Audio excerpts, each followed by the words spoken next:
My version of tinolang manok. Bisaya ni siya. Tsaka lang! Ano ba naman? Mga CIA Manok na kami. di-marinate sa Sinusundan namin itong mga patis. drug trafficker Ay no, na nagiging banta sa toyo, seguridad ng bansa. asin, Alam mo ba na 2 buwan na namin tinatrabaho to? At dahil sa bisol, pakikialam mo ngayon, ugali, ginulo mo operasyon namin. echay, tapos Alam ko, Mr. Robbins, na isa kang Louis CIA. Pero drug ginger dealer ka ale, rin. Kaya sumama kayo sa akin Louis sa sa istasyon. Tagalog, garlic, Walang problema sa akin. onion, sili, hot sal, Dali, kunin niyo yung negative. spring onion, o tanglad. Boss, wala na siya. Tinuha niya yung negative. Kailangan mahanap natin siya. Okay, start na tagluto. Ibaba mo yan! 2 kilos. Nakita ko na siya. Pinaril siya. Hindi ako bumaril. Wala akong pinapatay. Maniwala kayo. Dinidepensa ako lang yung sarili ko.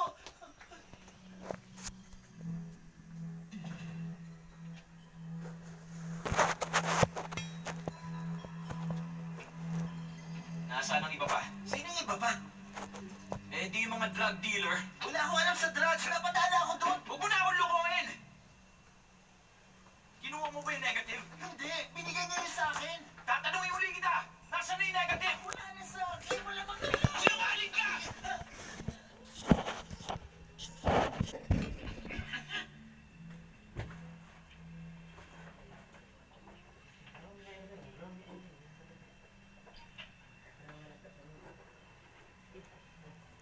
Ikaw na bahala sa kanya.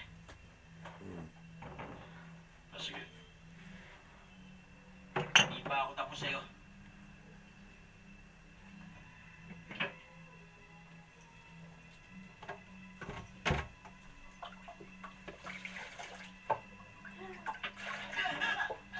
Ibigay mo na sa akin yung negative. Wala sa akin. Ah, talaga?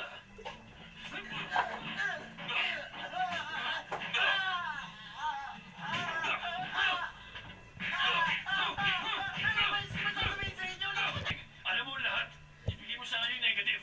Sabi na wala na sa akin eh. Ibigay mo na.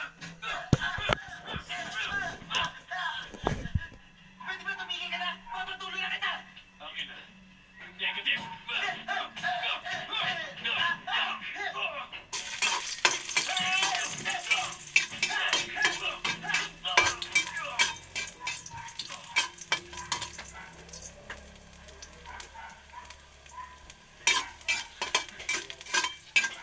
Louis Uwi ka na? Oo.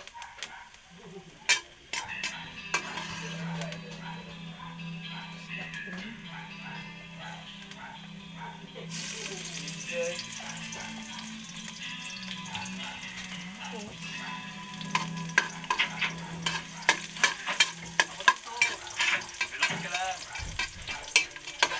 Kumain ka na. Ay, kailan ako pwede umalis? Mamayang 9 ng gabi. Aalis yung bago, mapunta ka Hong Kong. Meron ka ng pwesto ron. Ito, ibigay mo sa itong pera. Tsaka 3,000 pa. Para sa ina yung cabin. Namuta ka na naman. Pwede ba? Relax ka lang. Pinagpalit ko yung ID card ko para sa pera. Kunin mo na. Napapaliw ka na ba? Ilang taon ako nagtrabaho para lang makakuha ng ID. Sorry, man. Kukunin ko yun para nagkapera ako.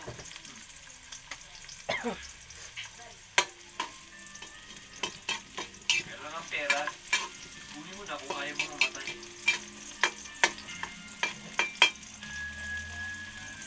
May? Sige. Ibabalik ko yan pa. Sinong nasa litrato? Hindi ako.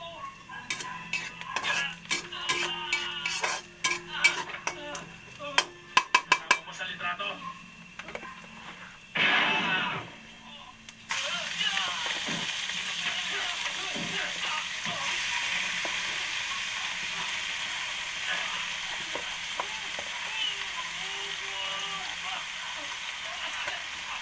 Papatay kita pag hindi ka nagsalita. Tuloy mo na.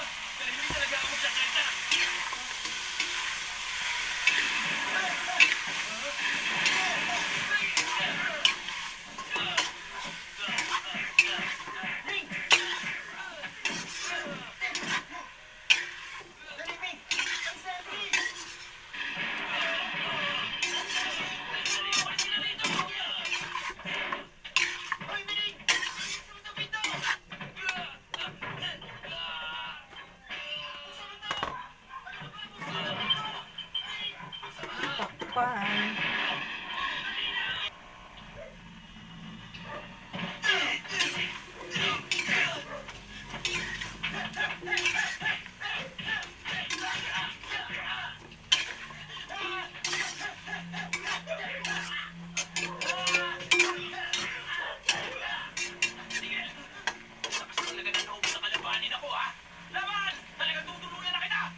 lang ang kasong hawag mo kay Captain Wong. Ayun ang bahala mag-usap tungkol doon.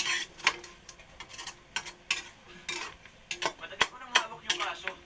Ba't sa kanya na? Dahil wala akong tiwala sa'yo. May kasalanan din ako sa pagkamatay ni Blancat. Hindi ko rin papabayaan ang kasong to. Magtutulungan kami ni Michael. Sa totoo lang, wala naman ako nakikita problema doon. Pero sa tingin ko, kaya na niyang hawakan yung mag-isa. Ganun ba?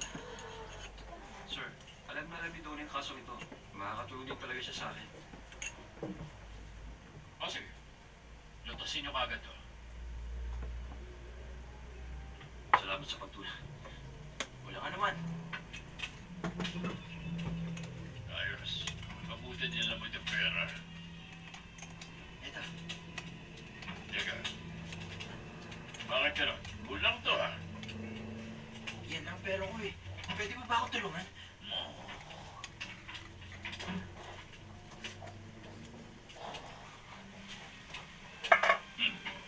Baliwala na itong item mong ito. Mas malaking halaga kakailanganin mo. O sige, pagbibigyan ko na nga si Ming. Matagal na kami magkaibigan. Ayos na itong binigay mo.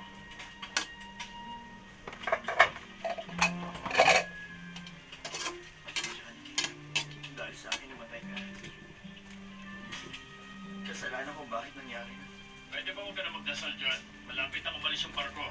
Hindi ko ibabalik pera mo kapag naiwan ka. Iba tama na. Nakalimutan. Michael, natanggap ko mga informasyon. Sumakay ng barso sila kagabi papunta Hong Kong. Sige, punta tayo sa Hong Kong para kulit siya ron.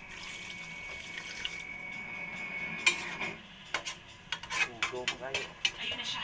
Huwag mo ginakadugay na.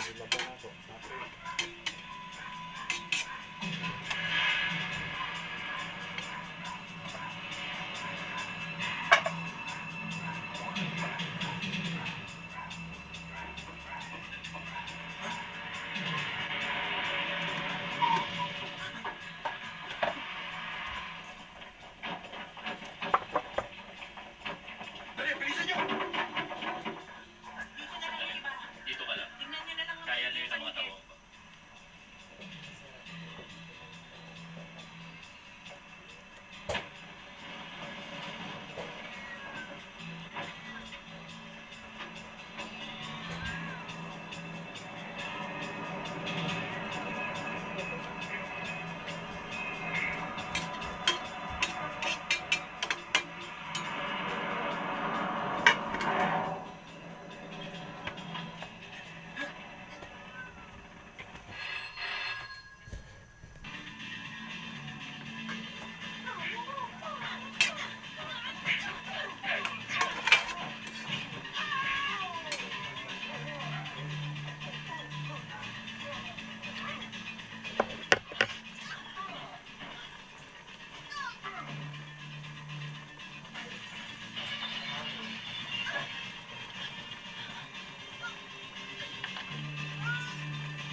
Kaya ba yan?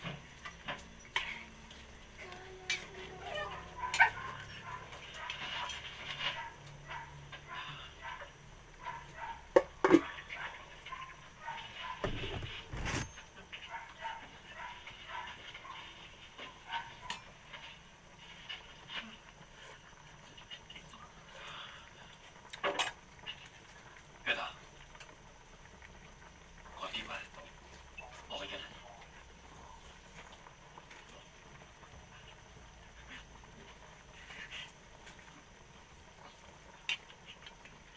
Matapang ka talaga. Buti lang hindi ko sinabi sa kanila. Kundi namatay tayo pareho. Mahalaga sa kanilang negative, lalo na sa mga polis. Magtiwala ka, ibigay mo na sa akin. Tutulungan kita mapawalang sala. Hindi ko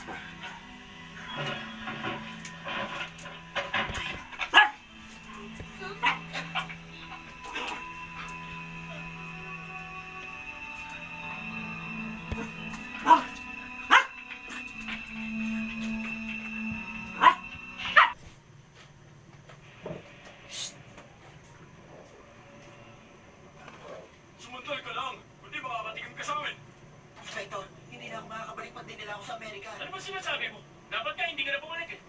Inspector, maawa ka naman. Gusto ko makita ang ina ko. Kahit 5 minuto lang.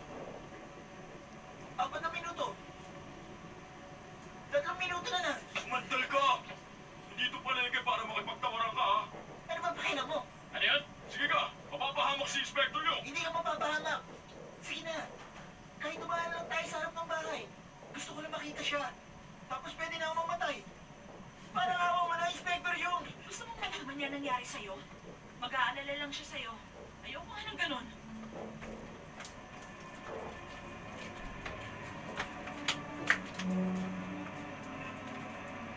Huwag ka mga umiyak dyan. Parang hindi ka lalaki ah. Wala naman akong ginagawa. Bakit sinasaktan ako ng lahat?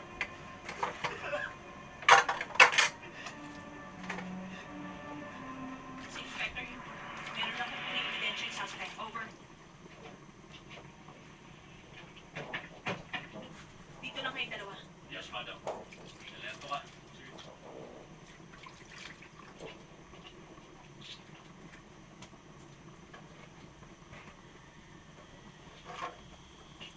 Ayoko makita niya.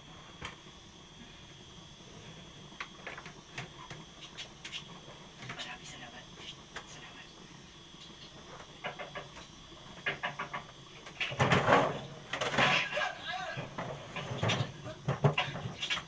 Teka, bakit? Ba't mo siya dinala rito? Partner mo ba siya? Huwag kang mag-alala. Inayos niya yung radyo at iniligtas niya si Michael. Totoo ba yan? Sasama ako kapag nakita ko ng ina ko. Nasa kusina siya. O sige na, tanggalin mo na to. Ano ba ang hindi yun? Mama, Look, anak! gusto na yan. Mabuti naman ako, anak. Eh, ikaw, Mabuti rin. Namiss na kita ba? namiss din kita. Matagal kong hinintay ang pagbabalik ko. Sabihin mo, sino ang babae niya? Siya si Miss Yuma, girlfriend ko. Di ba? Tama. Ikaw talaga, bakit mo naman inilihim sa akin na may girlfriend ka na pala? Teka, alam ko mahirap ang trabaho mo, kaya inipo ko yung mga pinadala mo. Hindi ko yung ginastos. Inipo ko lahat para panggastos sa kasal mo. 3-5 lang. Malaki na to. Para sa malitang kasalan. Ayos na to sa aming mahirap. Matagal ko na talagang hinihintay ang araw na to. Sandali. Pasensya na, hindi pa pala kita nabigyan ng tsaa. Ang totoo, siya nang nagsamang hello. Nakakatuwa nga dahil inalagaan niya mabuti si Lu. Maraming salamat. Miss Lu, kumain ka rin. Salamat. Sinisiguro ko sa'yo na masarap yung niluto ko yan. Sige, tingnan mo na.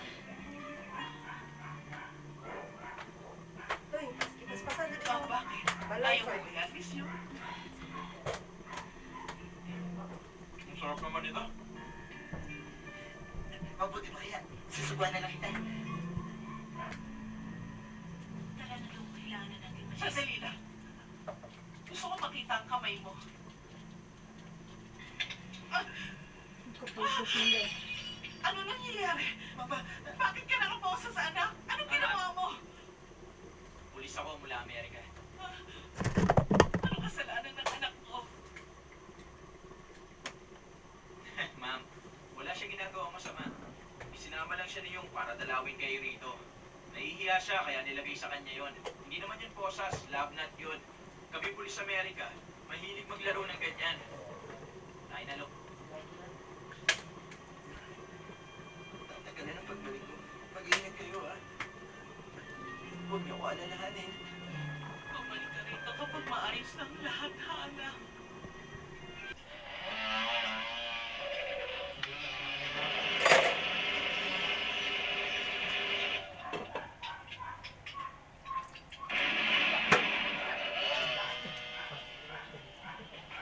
Dali mo siya sa ospital. Ako bahala sa kalaban. Ang gagawin? Sige na, dali mo na siya sa ospital.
Ay, dugo, patay.